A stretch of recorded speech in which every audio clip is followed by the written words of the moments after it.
They say that talking to yourself is a sign of insanity. But I think that's only if you answer back, right? Right. This is Talking to Myself, the Art Advice podcast where I use anecdotes from my life to try to make myself a better artist and hopefully a better person. Other people might be able to get some use from this, but mostly I'm just trying to avoid paying for therapy.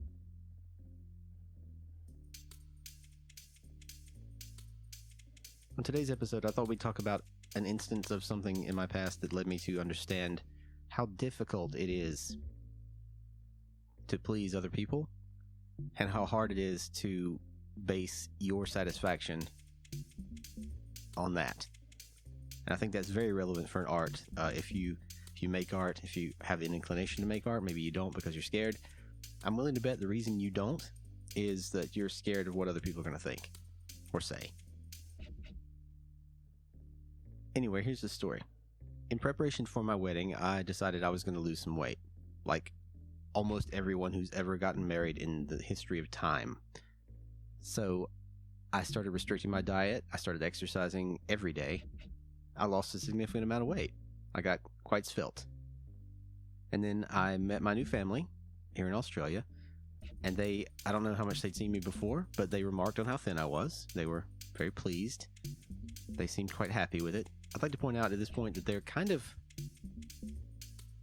coming from my cultural standpoint, they're a little judgmental.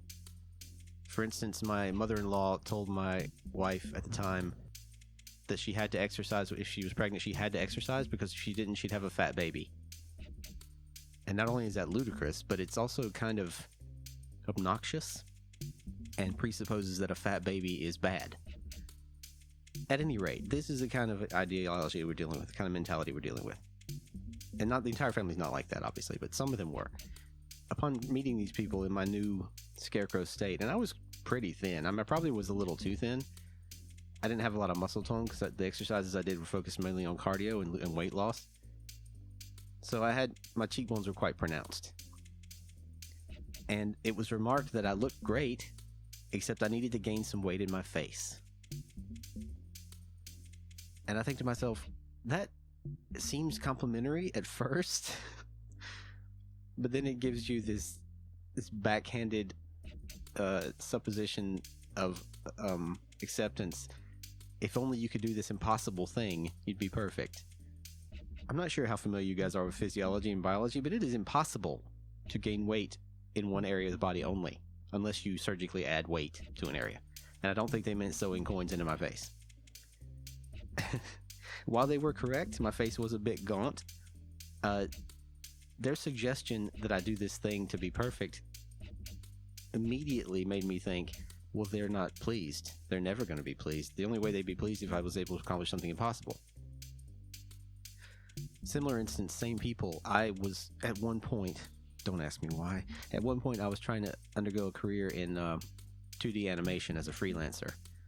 So I taught myself Flash. This is way back, kids. Flash is something they used to use to make 2D animation for the web. Look it up in the history books. Yeah. So I made a JavaScript-based animation counting game. It wasn't really counting. It was a game to teach kids the difference between odd and even numbers. They had a little character with a basket underneath them, and these fruits would drop. Actually, it was fish. It was a bear with a basket and fish. The fish would fly up the screen, fall down, and they had a number associated with these fish. And if the number was even, you were supposed to catch the fish. If the number was odd, you were not supposed to catch the fish. And I was kind of proud of it. It took a lot of effort. I had to teach myself a lot of things I'd never done before. I had to learn how to steal code, for instance. But anyway, the point is, I put a lot of effort into this, and I made something I thought was really good. My wife was very excited about it, and she showed it to her father, and his response was, "Isn't that clever?" And that was the only thing he said. Now, I wasn't looking for his approval. I know a lot of children look for parents' approval. This man was not a surrogate father to me in any way. I was already a full-blown adult, but it was kind of insulting. He's an accountant, so I know he has no in-depth knowledge of what animation is like or anything like that, but he didn't even seem interested. And that's fine. Other people don't need to be interested in the things I do. That's one of the things I learned. In this case, my wife was highly excited and wanted his approval because she was his daughter. and his approval to her was actually very important to her. And by me accomplishing something important to him, the approval would go through me to her, I assume. All this complex interaction of human relationships is one of the reasons I like to live alone. But the bottom line is this, especially when it comes to art.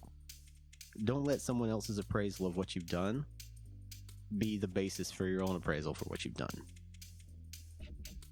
Maybe you have some expert opinions you can consult, and that's good.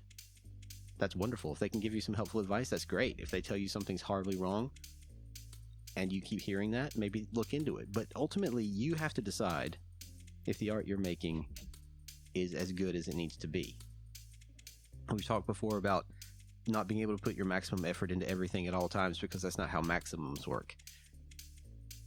And you should probably decide to yourself, is this good enough? Don't let someone else's opinion of whether it is or not determine that to you.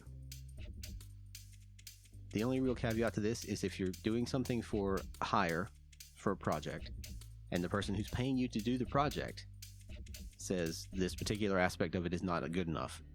Because in that case, it's not an expression of your skill or your vision or anything. You're basically just a machine that they are using to make the art. And while that can be soul-sucking and meaningless to you, it's a job. So treat it like a job. I'm talking more about art that you make for yourself. Art that you make because you feel like you want to communicate something or express something. And the only arbiter of whether that's good enough or not should be you and how you feel about it. Especially after some reflection, some time away from it, you look at it again and you say to yourself, that's pretty good. Or you say to yourself, wow, that's not pretty good at all. What was I thinking? And if you're anything like me, it'll be the second answer almost every time. But that's not important. The important thing is other people don't get to decide how good something you've made is against your wishes. And whatever they say or think should only be a small percentage of how much you think about it. I'm not being very eloquent with this, but I'm trying. So you've heard it before. You're the best judge of your work. Make the things you want to see. Make them the quality you want them to be. And I think you'll find that you're pleased most often. And if other people aren't, and your income doesn't depend on them being, who cares?